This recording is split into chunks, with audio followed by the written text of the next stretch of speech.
Was the final match day exciting? I mean, come on, does Phil Jones like scoring goals in his own net? Yeah, he does, and yeah, it was. The group stage has finished. Most of the groups were already sorted out, to be honest with you, but there was some room for drama, and drama prevailed on the day. What's up? I'm Adrian, and this is Rabona TV, and welcome to another UEFA Champions League roundup video. In this edition, I'll mostly be focusing on who finished where in each group, but I'll also recap some of the recap-worthy matches that got the pulses raising across all of the groups. Before I do that though, just a quick shout out to our sponsor for this video, which is, of course, OneFootball, the best football app out there that will alert you with all of the breaking news from your custom feed of teams and competitions, hit you with highlights, videos, match tickers, stats, and more. It's available for iOS and Android, and there's a link to a free download in the description, so help me help you by using that link. Okay, let's go. Group A sounds like a nice, logical place to start, and it was also a group that already had everything besides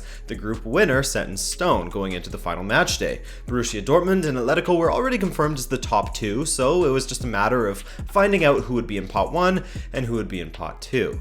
Hell, even Club Brugge knew that they had secured third. Speaking of them, by the way, they hosted the table toppers going into this, Atletico Madrid, and despite the visitors fielding a decently strong team, not their best, Brugge were able to hold them to a 0-0 draw. If I'm an Atletico fan, I would be a little annoyed, as you'd think you'd want to just win the match so that you'll be in pot 1.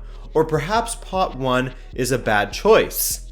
We'll see. Anyway, it was then dependent upon what Dortmund could do away to Monaco, and you couldn't pick two teams with more differing fortunes both domestically and in Europe at the moment. Monaco were shockingly bad, as per usual, so I guess it's not shocking that they're bad now, and didn't force Dortmund to really get out of second gear, especially in the second half where it seemed like Dortmund had switched to battery saving mode and were just coasting, with Rafael Guerreiro rounding out his brace and giving Dortmund the 2-0 win. Meaning, Dortmund then topped the group due to their big win against Atletico Madrid earlier in the group stage, while Atletico finished second and Brugge in third, Europa bound. See you later, Monaco. Group B, now this one was a bit more exciting. Yes, Barcelona were already through. They qualified back in match day 4, I believe. But it was all to play for both Inter and Tottenham, who were tied on 7 points apiece going into the final match day. For Spurs, they found themselves a goal down early in this one away to a weakened Barcelona side. But there's still danger when Ousmane Dembele is around. No, not only a danger of missing training due to video game addiction, as some papers have called it, but the kid is a baller still, and he went end-to-end versus Spurs, broke a few ankles, then slotted it. Incredible goal, and I think those that are worried about him need to calm down just a little bit. Sure, he could potentially go off the rails and be another starlet with an attitude problem, but I think that Dembele is going to be okay, personally. I think he still has that drive to be an incredible footballer, and not a CSGO player or whatever it is, Fortnite. Speaking of early goals, Hirving Lozano put PSV ahead of Inter after just 13 minutes. PSV, of course, had no chance at advancing or even making the Europa League, but they did have an opportunity to make things difficult for Inter, and that they did, despite playing away at the Giuseppe Meazza. However, Inter would rally eventually, taking until the 73rd minute to score an equalizer via Mauro Icardi, who was making his 200th appearance for the club. So at 1-1 in Inter PSV, as it stood, Inter were heading through and Tottenham would be sent to the Europa League. So for Spurs, things just weren't working out for them. Lucas came close in the 82nd, if not for an excellent Cillessen save. What a backup keeper he is, by the way. Then Coutinho went the other way and smashed one off of the post. Heading the other way, Nelson Semedo seemingly lost Harry Kane somehow. Pretty amateur marking from him there. Did he think that he was offside or something? I don't know. But anyway, Kane made no mistake in driving the ball square to Lucas Moura, who finished this one off this time. 1-1. Kane then set up Danny Rose, but he made an absolute mess of things, skying the ball with no one around him. The match ended, and about 10 to 15 seconds later, the news that Inter had tied came through, meaning Spurs and Inter were level on points, but Tottenham were ahead thanks to goals scored. Barcelona finished in first, Spurs second, Inter third into the Europa League, and so long to PSV. More drama. You want more? Okay, let's go to Group C, where anything was possible for Liverpool, Napoli, and PSG. In fact, let's start with the latter, as PSG went away to a tricky Red Star side that isn't afraid of taking points off of big opposition. But PSG seemingly have their number, as the future French champions eased their way to a 4-1 victory, with Kylian Mbappe getting involved in 3 of the 4 goals, with 1 for himself and 2 assists, and Neymar grabbing 1 of each as well. PSG's destiny was in their own hands, and the win ensured that they would be through. So now we go to the other match, which I'm going to spend a bit of time on. Liverpool versus Napoli, where it wasn't as simple as winner moves on here. If Liverpool kept Napoli off of the score sheet and won the match, they were through no problem. If Napoli scored, then Liverpool needed to win by 2 goals or more in order to progress. So yes, Napoli could have technically lost this match 2-1 and they still would have progressed instead of Liverpool. With that in mind, Liverpool dictated much of the action in the first half, with Mo Salah in particular looking up to it and Liverpool's defense seemingly in control. Speaking of defense and control, or lack of it, Virgil van Dijk could have been sent off in the first half when he went in studs up on Dries Mertens' shin, despite hitting the ball first. He only got a yellow for it, which I was actually okay with in the end, because it was one of those tackles where whether the referee gives a yellow or a red, you can see the arguments for both. For yellow, it was an excessive tackle. He did get the ball first though. For red, you could say that he went in without control, with his stud showing, endangering his opponent, and could have broken their ankle. If I had to choose right now, I'm honestly leaning just slightly closer to a red than I am to a yellow. But point in case, actually, for the red is a very similar incident happened to the Ajax versus Bayern match, in which Wober got the ball, but the follow-through where he caught the ankle of Goretzka got him sent off. Pretty much the same situation. Regardless, 20 minutes later, Salah finally got the better of Kalidou Koulibaly. What a matchup that was in the first half, as he deftly stroked the ball through the legs of the onrushing Ospina and into the bottom corner of the net. 1-0 Liverpool, and as it stood, they would be going through alongside PSG. Remember, if Napoli were to score, Napoli would go through, even if Liverpool managed to make it 2-1, because remember, they needed that 2-goal advantage over Napoli to leapfrog them. In the second half, Liverpool continued with their dominance, and Sadio Mane began his absolute horror show of misses from incredible scoring positions. 3 great chances, all spurned. And with every miss, it felt as if Napoli were going to snatch this one somehow. And perhaps they would have, if not for Alisson Becker. With Arkadiusz Milik coming onto the pitch, fresh off some great performances in the Serie A, he did well to control the ball in the Liverpool box to set himself up for a shot, then tried to slot it past Alisson. Alisson, however, continued to show that he is one of the best in the world at this moment, came rushing out and cut down the angle and denied Napoli not only a goal, but denied them progression in the Champions League. Just check this out.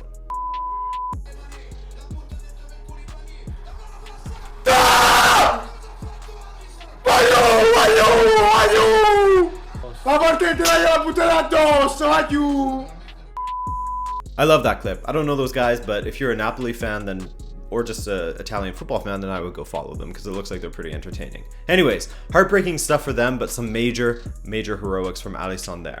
Was it an amazing save? Well, no, as Milik could have picked either corner instead of shooting it directly down the middle, but it speaks to his prowess when it comes to positioning, and it was an extremely important save. And to be honest, that's the difference in Liverpool's team this year. That man between the posts. In fact, if we're talking Premier League numbers, Liverpool has scored more goals on Alisson in 2018, remember when they faced Roma last year in the Champions League, than the rest of the Premier League has managed to do this season. That, to me, speaks volumes to how much of a difference Alisson has made. To be fair, Alisson and Van Dijk. Massive. Oh, and kudos to Klopp for trusting Alexander-Arnold this time, something he didn't do versus PSG in the last match day, and Alexander-Arnold, I thought, was one of the best players on the pitch, alongside Salah. So, PSG finished in first, Liverpool in second. Yikes, Pot 2 has some scary teams. And Napoli got sent down to the Europa League for the 2nd season in a row. They started the match as the group leader and ended up getting sent down to the Europa League. In 2013, they attained 12 points and were still knocked out during the group stage. They have some bad luck when it comes to the Champions League.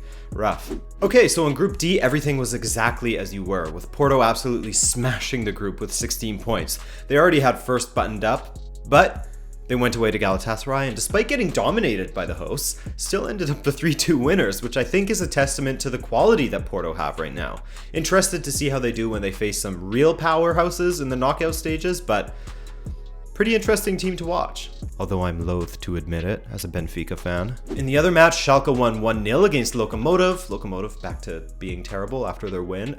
And so that means that the Group D picture was painted like this.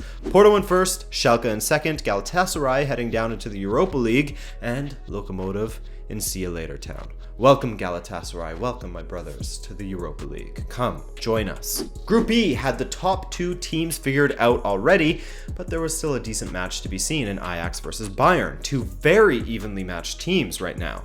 No, seriously, they are at the moment, as Ajax are playing some incredible football. Just look to their first goal where they were pinging it around. They definitely have my support for the rest of the competition, because I love watching Ajax play. As I mentioned earlier, Holber was sent off for a tackle that resembled Van Dijk's tackle on Mertens. A penalty was given to each side for different events, obviously. Muller got a red card for a high karate kick to Tagliafico's head.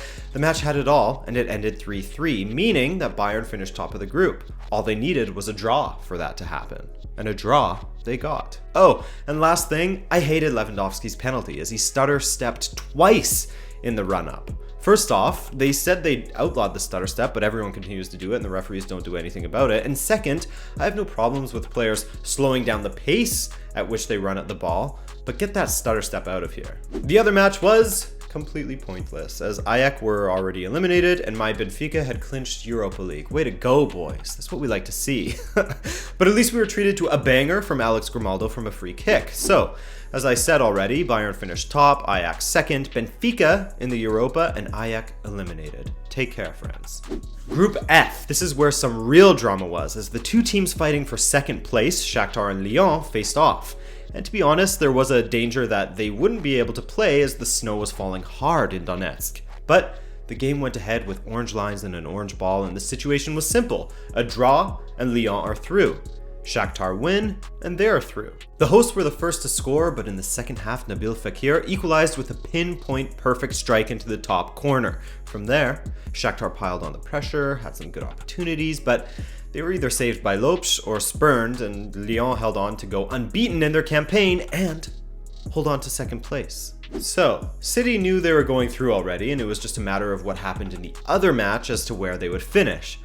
Well, we now know that match ended in a draw, and City's match against Hoffenheim didn't matter in the end because they'd clinched first place.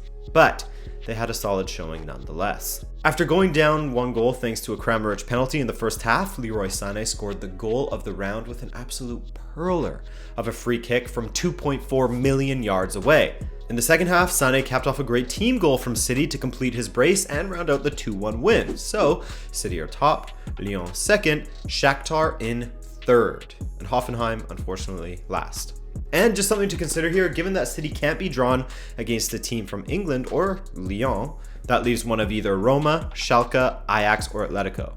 That isn't the easiest of teams to pick from, but they certainly will be avoiding some of the strongest teams in Europe at the moment, so City fans have got to be happy about their prospects for the round of 16. Group G, a group that was already sorted out before this match day even began, so all there was to figure out was, well, nothing, to be honest, because even if Madrid lost, they would still be top. Well, Real Madrid was hosting Cesca at home, while Roma was going away to Victoria Plitzen, and the 2 teams that are going through in first and second respectively lost. Roma put in a limp fettuccine of a performance in losing 2-1 away to Plitzen, while Real Madrid were absolutely trash against Cesca at home, and were embarrassed 3-0 at the Bernabeu.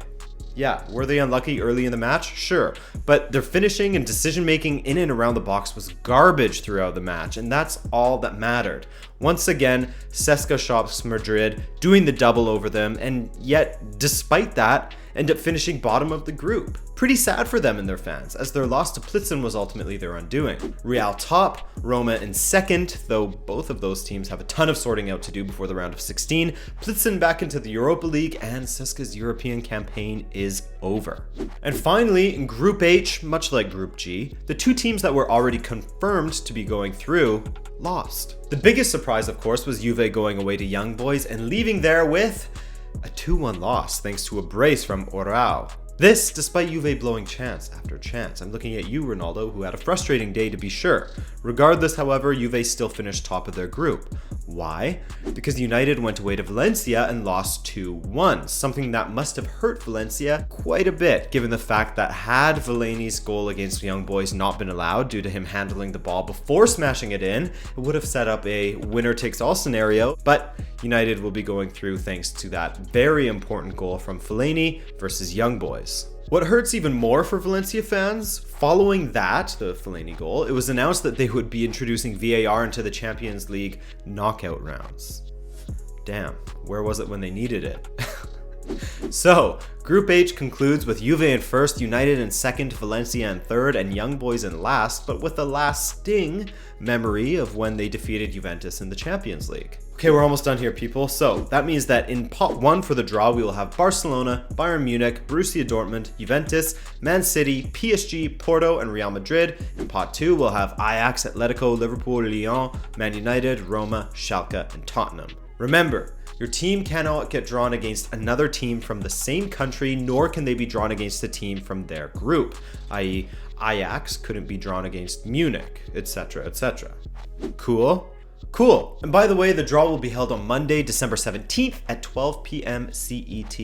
That's 3 a.m. for me here on the west coast of Canada. Great. So I guess I'll wake up to the results. All right, guys, that's more than enough from me today. Please go and do something else with your life now instead of listening to me. But I at least hope you enjoyed yourself. Also, there's going to be a double upload, so come on back. If you did enjoy yourself, then leave a like for me, leave a dislike if you didn't enjoy it, and subscribe if you want more. Thanks again for watching, guys, and I'll see you tomorrow for some roots of the rivalry. Peace.